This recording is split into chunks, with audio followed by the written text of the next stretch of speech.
بسم اللہ الرحمن الرحیم ان الذین کفروا سواء علیہم اانذرتہم ام لم تنذرہم لا یؤمنون، یقیناً جن لوگوں نے کفر اختیار کیا ہے ان کے لیے کوئی فرق نہیں کہ آپ یعنی اے رسول آپ انہیں متنبہ کریں، انہیں خبردار کریں، تبلیغ کریں، جہنم کا بتائیں، ڈرائیں ان کو یا نہ ڈرائیں، انہیں کوئی فرق نہیں پڑتا، یہ ایمان نہیں لائیں گے۔ یہاں پر ایک سوال ہے اور اس کے جواب سے ہم کفر کا معنی سمجھیں گے۔ یہ بہت اہم ہے، آپ سب سے گزارش کروں گا کہ اچھی طرح توجہ دیجئے، بعد میں اس کو صرف اشارہ کیا کروں گا چونکہ کفر کا لفظ بار بار آئے گا۔ یہاں پر پہلی دفعہ آیا ان الذین کفروا، وہ لوگ جنہوں نے کفر کیا۔ ہمارے یہاں کیا روٹین ہے کہ جب کفر کا لفظ آتا ہے ہمارا ذہن غیر مسلموں کی طرف چلا جاتا ہے، یہ غلط ہے۔ قرآن کے اندر جو کفر کا مفہوم ہے ہم خود بھی اس کی زد میں آتے ہیں جو اپنے آپ کو مسلمان کہتے ہیں۔ یہ آپ کو مثال دے دوں، حضرت ابو ذر غفاری جو ایک عظیم صحابی ہیں اور اللہ کے روایات کے مطابق جو کتب شیعہ و کتب اہل سنت میں جو روایات آئی ہیں ان کے مطابق اللہ کے نبی نے ان کے بارے میں فرمایا تھا کہ آسمان نے ابو ذر سے زیادہ سچے پر اپنا سایہ نہیں کیا، یعنی اتنا سچا ہے ابو ذر۔ حضرت عثمان کے دور میں یہ شام میں تھے تو جو حاکم شام ان کے لیے انہوں نے مسائل پیدا کر دیے، چونکہ یہ کہتے تھے کہ ایک طرف لوگ اتنے امیر ہو گئے اور دوسری طرف یہ فقیر لوگ ہیں، چونکہ صحابی تھے بہت بڑے، لوگ ان کی بات سنتے تھے۔ تو شام کے حاکم نے حضرت عثمان کو خط لکھا اور کہا کہ اس فتنے سے میری جان چھڑاؤ، ابو ذر کے فتنے سے اس نے پورے شام کو خراب کر دیا، اس سے میری جان چھڑاؤ۔ حضرت عثمان نے حضرت ابو ذر کو بلوا لیا، شام سے مدینہ آ گئے۔ جب مدینہ میں آئے، اب اگرچہ شریعت میں اس کی اجازت ہے کہ جب انسان اپنے واجبات ادا کر دے تو مال جمع کر سکتا ہے، لیکن یہ پسندیدہ نہیں ہے، کیونکہ قرآن بھرا پڑا ہے انفقوا فی سبیل اللہ، اور ابھی آپ نے سنا وَمِمَّا رَزَقْنَاهُمْ يُنْفِقُونَ، جو ہم نے دیا اس میں سے خرچ کرتے ہیں۔ یہ جو انفاق ہے نا اللہ کے راستے میں، یہ واجبات نہیں ہے، یہ واجبات سے ہٹ کر مال کو اللہ کے راستے میں خرچ کرنا، واجبات کے بعد، ادا کرنے کے بعد۔ حضرت ابو ذر کا، اور اس زمانے میں چونکہ کچھ لوگ بہت مالدار ہو گئے تھے، پراپرٹیز بنا لی تھی، یعنی وہ زندگی کا لیول اوپر چلا گیا تھا،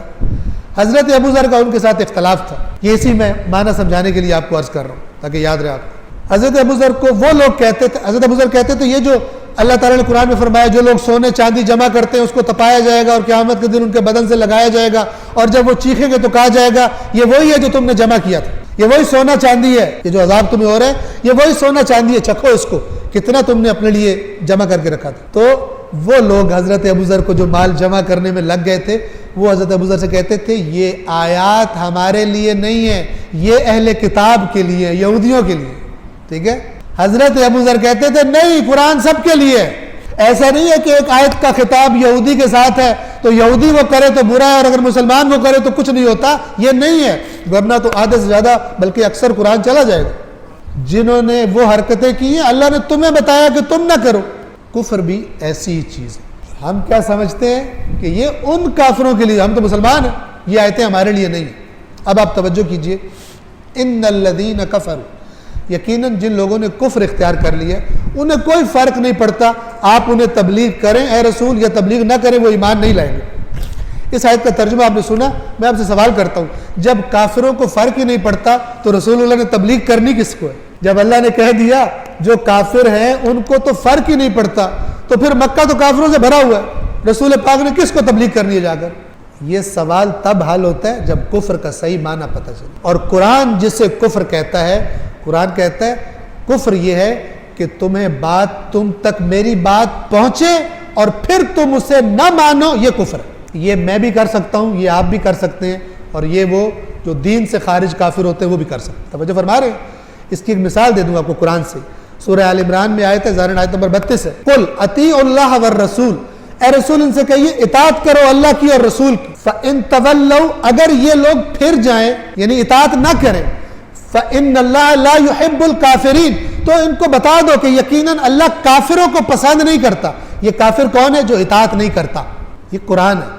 یہ ڈھکوسلے نہیں ہیں، یہ اندھیرے کے تیر نہیں ہیں، قرآن کی آیت ہے۔ آپ سورہ آل عمران اٹھا کے دیکھیں، اے رسول ان سے کہو اطاعت کرو خدا کی اور خدا کے رسول کی، اور اگر یہ نہ کرے تو ان کو بتا دو خدا کو کافر پسند نہیں ہے۔ یعنی اللہ کی نافرمانی کرنا کفر کی ایک شکل ہے، اور یہی نافرمانی والا کفر یہ وہ ہے جس کے بارے میں روایات آتی ہیں مومن اور کافر میں فرق نماز کا ہے، اگرچہ اس جو نماز نہیں پڑھتا اس کے کافر ہونے کا فتویٰ نہیں دیا جاتا، لیکن قیامت کے دن نہیں معلوم اللہ اسے کون سی صف میں کھڑا کرتا ہے، مسلمانوں کی یا کافروں کی۔ دنیا میں نماز نہ پڑھنے والے کے کافر ہونے کا فتویٰ نہیں دیا جائے گا، لیکن اللہ کا رسول بتا گیا فرق ان دونوں میں نماز کا ہے، تو اگر نہیں پڑھتا ہو سکتا ہے قیامت کے دن اللہ اسے مسلمانوں کی صف میں کھڑا ہی نہ ہونے دے، کیونکہ اللہ کی نافرمانی انسان کے ایمان کو زائل کر دیتی، اور کرتے کرتے کرتے کرتے انسان کو پتہ بھی نہیں چلتا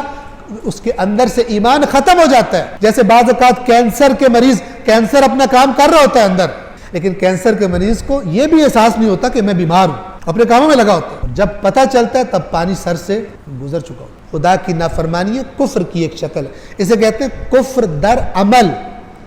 ایک ہے کفر در اعتقاد، عقیدے میں کفر، کہ میں نماز مانتا ہی نہیں، یہ دین سے خارج ہو جائے گا، اس کو مسلمان نہیں کہا جائے گا۔ لیکن یہ کہتا ہے نماز کو مانتا ہوں پڑھوں گا نہیں، اس کے کفر کا فتویٰ نہیں لگایا جائے گا، لیکن قیامت کے دن اس کی کوئی گارنٹی نہیں ہے یہ کہاں کس لشکر میں اٹھے گا، یہ فارمولہ ہے۔ بس جب آپ کسی بھی آیت میں کفر کا لفظ پڑھیں تو دیکھیں کہ آیت میں بات کیا ہو رہی ہے، اور اگر جو بات اللہ کر رہا ہے وہ میرے اندر بھی میں پاتا ہوں تو میں ڈر جاؤں، یہ قرآن پڑھنے کا طریقہ ہے۔ نہ کہ جہنم کی آیتیں آئیں تو میں کہوں یہ تو کافروں کے لیے، مال جمع کرنے کی آیتیں ہیں یہ تو یہودیوں کے لیے، اور جنت کی آیتیں ہیں یہ تو میں کنفرم ہوں میں نے جنت میں جانا ہے۔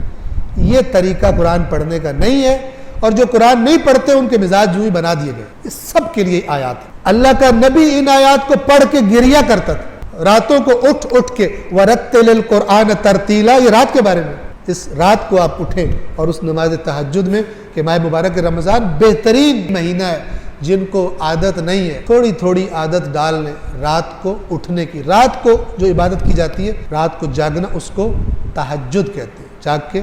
عبادت کرنا۔ پس ان الذین کفروا، وہ لوگ جنہوں نے بات سن کر کہا ہے نہیں مانتے، یہ ترجمہ ہے اس کا صحیح، انکار کیا ہے جنہوں نے جان بوجھ کر، اور اس پر جو پکے ہو گئے ہیں، اب ظاہر ہے ان کو تو فرق نہیں، آپ بات کریں گے تب بھی ان کا مزاج وہی ہے، آپ بات کریں گے نہ کریں تب بھی ان کا مزاج وہی ہے۔ یہ ہمارے آس پاس بھی کچھ لوگ پائے جاتے ہیں، آپ نے اپنے